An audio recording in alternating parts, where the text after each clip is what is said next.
दिवसीय गोरखपुर दौरे पर रहे हैं सीएम योगी आदित्यनाथ। दौरे के दूसरे दिन सीएम योगी आदित्यनाथ ने जनता दरबार लगाया।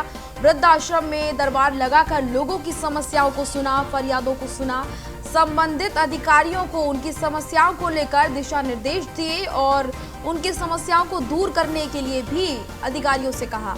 मंदिर परिसर में हो रहे निर्माण कार्य का भी उन्होंने जायजा लिया। और आपको बता दें कि सीएम योगी ने सुबह सबसे पहले गौशाला में गायों की सेवा की। इसके अलावा गुल्लू और कालू को बिस्किट भी खिलाए।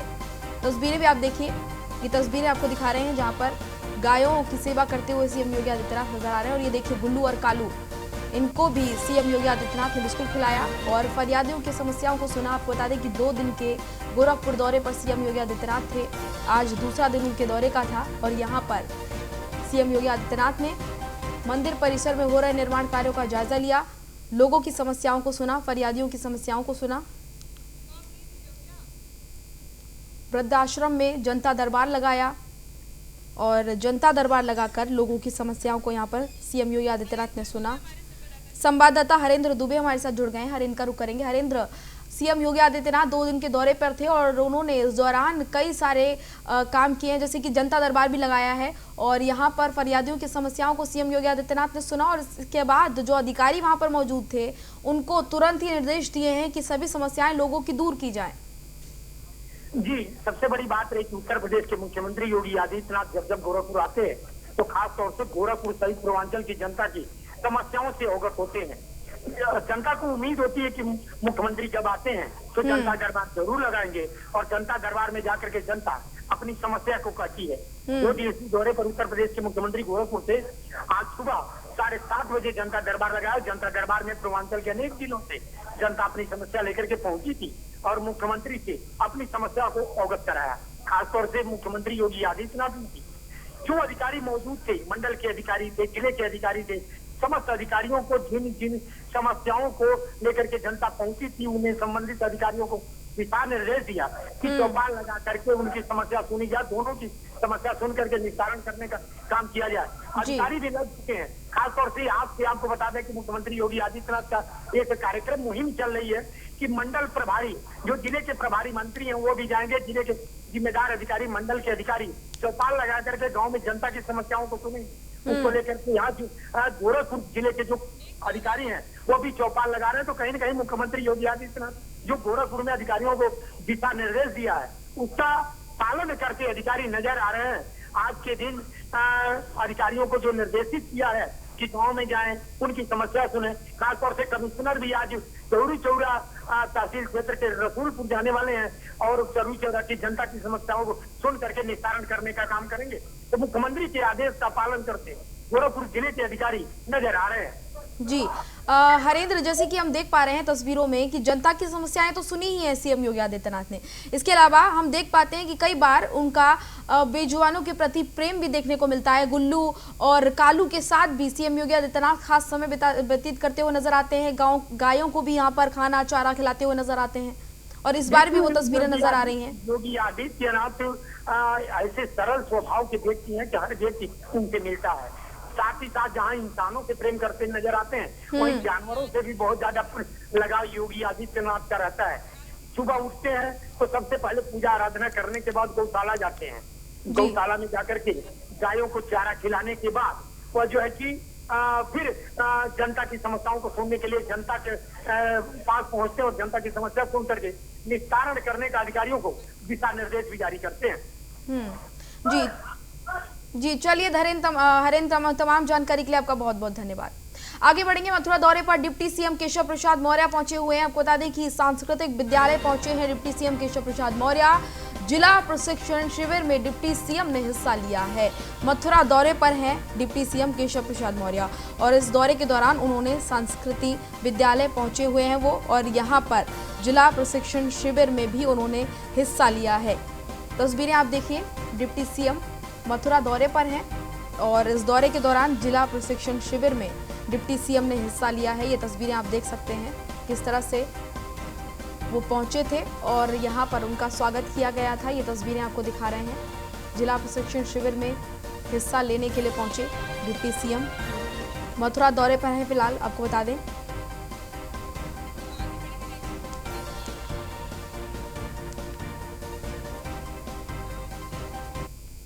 आगे बढ़ेंगे। सेतु निगम में भ्रष्टाचार के मामले में एक्शन। आपको बता दें कि भ्रष्टाचार के आरोपी संदीप कार्यमुक्त। एमडी योगेश पवार ने फटकार के बाद जारी किया है आदेश। आपको बता दें कि मामले को लटका रहे थे एमडी, शासन से मिली है फटकार। मामला बेहद गंभीर बताया जा रहा है। संदीप गुप्ता की अब जांच होगी, ये बड़ी जानकारी आपको दे रहे हैं। आपको बता दें कि अब इस मामले पर जांच होगी, संदीप गुप्ता की अब जांच होगी। सेतु निगम में भ्रष्टाचार के मामले में एक्शन हुआ है। भ्रष्टाचार के आरोपी संदीप गुप्ता को कार्य मुक्त किया गया है। एमडी योगेश पवार ने फटकार के बाद आदेश जारी किए हैं। मामले को लटका रहे थे एमडी, शासन से फटकार इनको मिली है और ये मामला आपको बता दें कि बेहद गंभीर है और अब इस मामले पर संदीप गुप्ता की इस मामले पर जांच होगी। बड़ी जानकारी आपको दे रहे हैं। सेतु निगम में भ्रष्टाचार का ये पूरा मामला है और इस मामले में एक्शन अब देखने को मिला है। भ्रष्टाचार के आरोपी संदीप गुप्ता को कार्य मुक्त कर दिया गया है एक्शन इस मामले में लेते हुए। आपको बता दें कि एमडी योगेश पवार ने फटकार के बाद जारी किए हैं आदेश। मामले को लटका रहे थे एमडी, शासन से फटकार उनको मिली है। ये मामला बेहद गंभीर है। संदीप गुप्ता की अब जांच होगी। सेतु निगम में भ्रष्टाचार के मामले में एक्शन हुआ है और ये जानकारी आपको हम दे रहे हैं। भ्रष्टाचार के आरोपी संदीप गुप्ता को कार्य मुक्त इस मामले में किया गया है। मनीष मिश्रा हमारे साथ लाइव जुड़ गए हैं। मनीष का रुख करेंगे। मनीष, पूरा मामला क्या है, विस्तार से आप इस पूरे मामले को समझाइए। देखिए, आपको बता दूं, संदीप गुप्ता जो कि तत्कालीन लखनऊ इकाई में तैनात थे, उनके ऊपर भ्रष्टाचार का मामला था। टेंडर प्रक्रिया में उनके ऊपर भ्रष्टाचार का मामला था। उसके बाद एक मामला और आया था जिसमें मिर्जापुर में जब वो तैनात थे तब भी उनके ऊपर मामला आया था। तो दो जगह से उनके भ्रष्टाचार की बात हुई थी और 6 अप्रैल को ये लेटर जारी किया गया था विशेष सचिव गिरीश कुमार त्यागी के द्वारा कि जो एमडी हैं सेतु निगम के योगेश पवार, उनको दिया गया था क्योंकि मुख्यमंत्री के आदेश थे कि 3 दिन से ज्यादा आप पटल पे फाइल नहीं रखेंगे, आपको उसको आगे बढ़ाना है। और जब भ्रष्टाचार का आरोप लगा है उसकी जांच करनी चाहिए थी। उसकी जांच को लेके ना आपने उसकी फाइल बढ़ाई बल्कि उनको 3 प्रमुख और पद पे रखा। अयोध्या प्रोजेक्ट के वो इंचार्ज हैं, गोरखपुर जो कि गृह जनपद है मुख्यमंत्री योगी आदित्यनाथ का, वहां के वो इंचार्ज हैं और साथ ही साथ उनके पास जो वाणिज्य है कर रखा है वो भी उनके पास दे रखा गया हुआ पूरा। तो 3 महत्वपूर्ण पद पे बनाए रखना संदीप गुप्ता को, और जिसके खिलाफ भ्रष्टाचार की जांच की बात की जा रही है उसकी फाइल को रोके रखना, तो कहीं ना कहीं योगेश पवार के ऊपर सवालिया निशान करता है। और यही नहीं, उन्होंने एक बार नहीं बल्कि 2 बार शासन की तरफ से जो आदेश दिए गए थे फाइल को लेकर उसकी अनदेखी की है। पहला लेटर लिखा जाता है 6 तारीख को जिसमें पूरी जांच की मांग की जाती है और उनको उस पद से हटा के मुख्यालय अटैच करने की बात की जाती है। उसके बाद उनकी निष्पक्ष जांच हो सके उसको अनदेखा कर देते हैं योगेश पवार। उसके बाद 22 अप्रैल को दूसरा पत्र जारी किया जाता है कि अभी आपने उसको क्या किया है, क्या उस पर प्रक्रिया की गई है, उसको भी अनदेखी कर देते हैं। उसके बाद 28 अप्रैल जो कि कल थी, 27 तारीख की देर शाम को एक आदेश जारी करते हैं कि उनको मुख्यालय में अटैच कर लिया गया है और उसके खिलाफ कड़ी कार्रवाई की जाएगी। पर कहीं ना कहीं इस पूरी जो प्रक्रिया थी उसमें कहीं ना कहीं संदेह के घेरे में आते हैं एमडी योगेश पवार। क्यों संदीप गुप्ता को इतने महत्वपूर्ण पद दिए गए जिसके ऊपर भ्रष्टाचार का आरोप चल रहा है, और क्यों फाइल को रोके रहने की कवायद की गई। 1 दिन की बात हो, 2 दिन की बात हो, 3 दिन की बात हो, पूरे 20 दिन फाइल रोके रहते हैं। उसके बाद दूसरा रिमांडर जाता है, उसके बाद उस पर कार्रवाई करते हैं। तबकि प्रदेश के जो मुखिया हैं मुख्यमंत्री योगी आदित्यनाथ, उन्होंने साफ आदेश दे रखा था। उस लेटर में भी आप देखेंगे, लेटर में भी लिखा गया है कि 3 दिन के अंदर उसको अवगत कराया जाए। तो 3 दिन की बात होती है, पर एमडी योगेश पवार कहीं ना कहीं उनके माना जाता है बहुत करीबी हैं संदीप गुप्ता। उनके ऊपर विशेष क्षेत्र है जो कि अयोध्या जैसा जो बड़ा है प्रोजेक्ट है वहां के इंचार्ज बनाया जाता है। उनको गोरखपुर में तैनाती दी जाती है और साथ ही साथ जो फाइनेंस है उसका भी उनको डिपार्टमेंट हेड बनाया जाता है। तो इतनी कृपा बरसाने के पीछे क्या राज है, ये भी ध्यान करना चाहिए। और माना यह जाए कि जो जांच की बात की गई है, हालांकि योगेश पवार ने जो एमडी है सेतु निगम के, उन्होंने बात कही है कि आप इस पे जांच की जाएगी, पर क्या उस एमडी के रहते जो एमडी योगेश पवार जो उनको इतने दिन तक बचाए रखने की कोशिश कर रहा था, हालांकि नाकाम हुए, वो क्या इनके रहते हुए एक मुखिया अगर इंचार्ज रहता है, मुखिया रहता है जिसकी छत्र छाया माना जाता है संदीप गुप्ता पे है, तो क्या उनके रहते ये जांच निष्पक्ष हो पाएगी, ये भी अहम सवाल।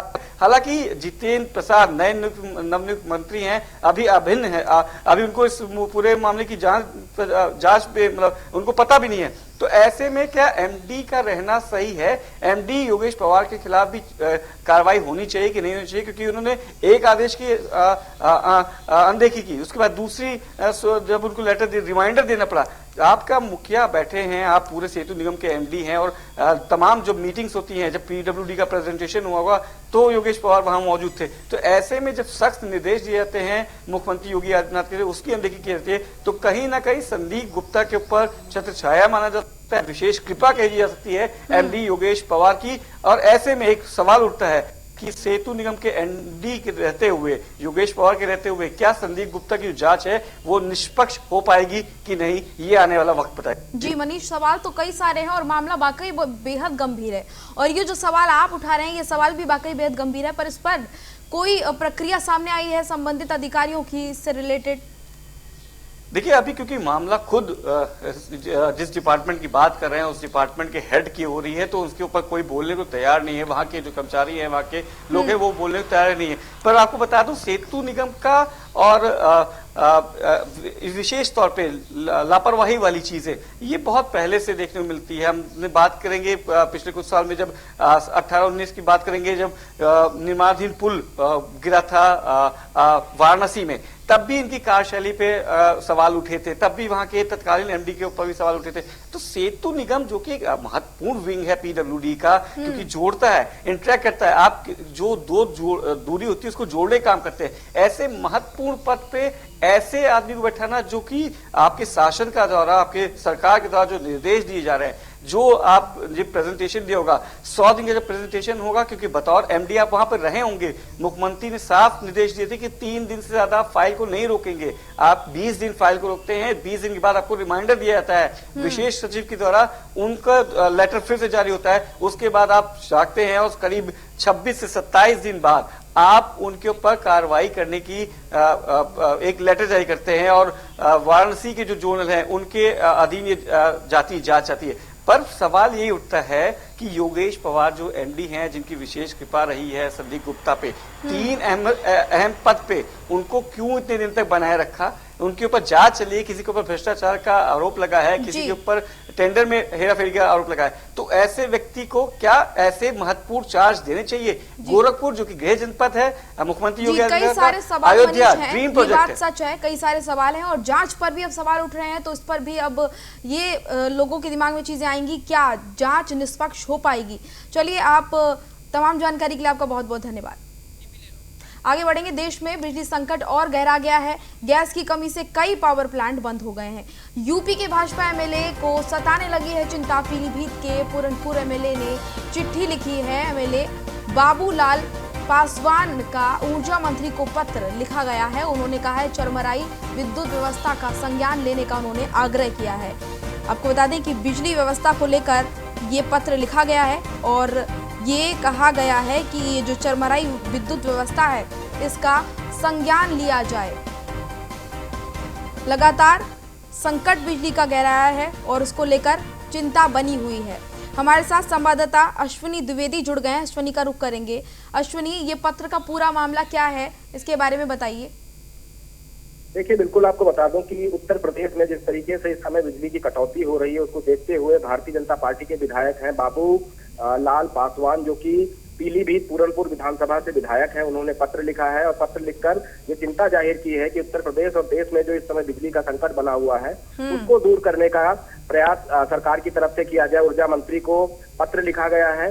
जिस इलाके से ये विधायक आते हैं उस इलाके की अगर हम बात करें तो उस इलाके को मिनी पंजाब के नाम से भी लोग जानते हैं, क्योंकि वहां पर अधिकांश जो जनसंख्या है वो सरदार बाहुल्य है, क्योंकि वहां पर मेन जो काम है वो खेती का है। ऐसे में जो किसान है उनको बिजली भरपूर मात्रा में नहीं मिल पा रही है, क्योंकि धान की फसलें लगी हुई हैं और धान में पानी बहुत ज्यादा लगता है। तो ऐसी स्थिति में जब बिजली नहीं आ रही है तो कहीं ना कहीं धान की फसलों को नुकसान हो रहा है। ऐसी स्थिति में बाबूलाल पासवान ने एक पत्र लिखा है और AK शर्मा को एक पत्र लिखा है जिसमें उन्होंने बिजली के संकट को लेकर चिंता जाहिर की है।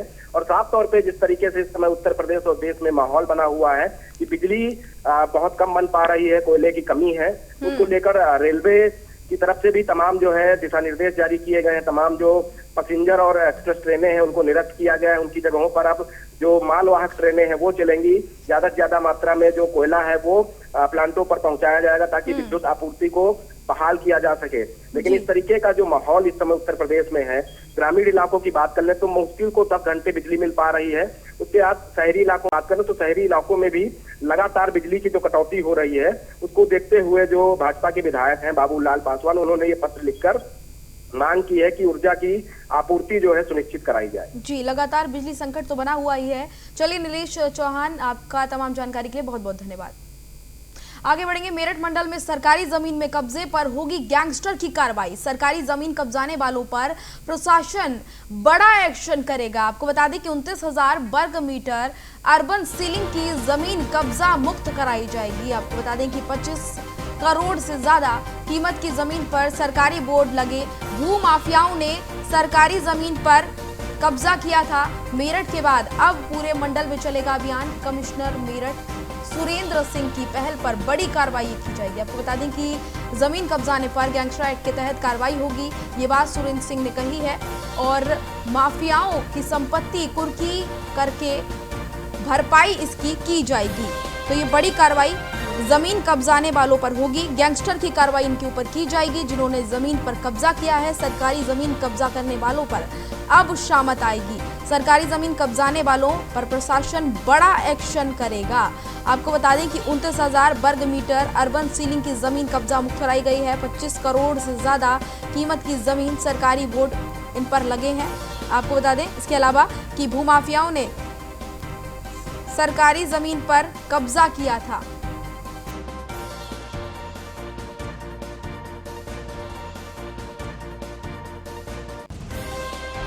सीलिंग लैंड क्योंकि अर्बन एरिया में होती हैं तो बहुत महंगी होती हैं, बहुत बेशकीमती ये ज़मीनें होती हैं और कहीं ना कहीं विकास प्राधिकरणों की शिथिलता की वजह से लोग इनको कंटेस्टेड करते हैं, न्यायालय में खींच के ले जाते हैं और कहीं ना कहीं जो है मिली भगत के कारण, उनकी पैरवी न करने के कारण बहुत ख़राब स्थिति होती है और कई बार डेवलपमेंट अथॉरिटी के हाथ से ज़मीनें निकल जाती हैं। तो उसी को देखते हुए यहाँ सारी ज़मीनों को चिन्हित कराया गया और बहुत अभी जब निरीक्षण मैंने किया तो बहुत सख्त निर्देश दिए कि अगले 1 हफ्ते में सारी ज़मीनें अपने जितने भी अवैध कब्जे उनको हटा दिए जाए और अपने कब्जे में लिए जाएं और अपने बोर्ड खड़े किए जाएं। तो उसी क्रम में लगभग 29,000 वर्ग मीटर ज़मीन मात्र पिछले 3 दिनों में ये खाली कराई गई है और इन पर अपना पोजीशन लिया गया, अपने बोर्ड लगाए गए। इसके साथ ही अब ये भी कहा गया कि इनको कटीले तारों से या बाउंड्री से तुरंत इसको घेरा जाए जिससे कि MDA का या किसी भी डेवलपमेंट अथॉरिटी का एक्चुअल पोजीशन हो, क्योंकि हम बाकी डेवलपमेंट अथॉरिटीज़ में भी सेम लाइन पे काम करने जा रहे हैं कि जितनी अर्बन सीलिंग की ज़मीन है इनको बचाना है।